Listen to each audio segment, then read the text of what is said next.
एक समय मोची का काम करने वाले व्यक्ति को रात में भगवान ने सपना दिया और कहा कि कल सुबह मैं तुझसे मिलने तेरी दुकान पर आऊँगा।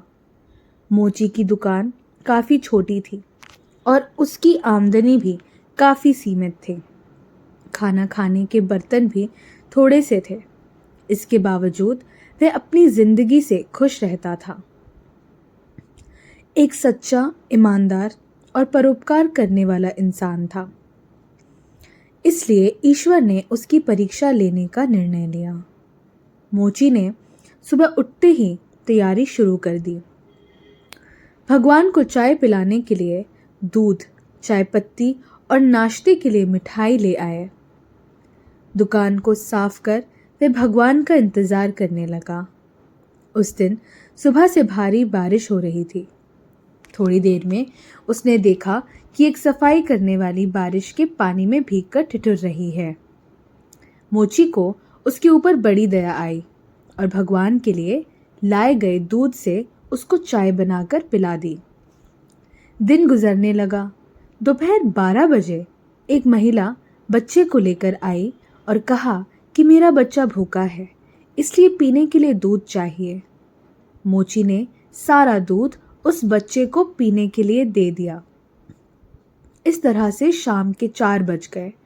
मोची दिन भर बड़ी बेसब्री से भगवान का इंतज़ार कर रहा था। तभी एक बूढ़ा आदमी जो चलने से लाचार था, वह आया और कहने लगा कि मैं भूखा हूँ और अगर कुछ खाने को मिल जाए तो बड़ी मेहरबानी होगी। मोची ने उसकी बेबसी को समझते हुए मिठाई उसको दे दी। इस तरह से दिन बीत गए और रात आ गई। रात होते ही मोची के सब्र का बांध टूट गया और फिर भगवान से कहने लगा कि वाह रे भगवान, सुबह से रात कर दी मैंने तेरे इंतज़ार में, लेकिन तू वादा करने के बाद भी नहीं आया। क्या मैं गरीब तुझे बेवकूफ़ बनाने के लिए मिला था?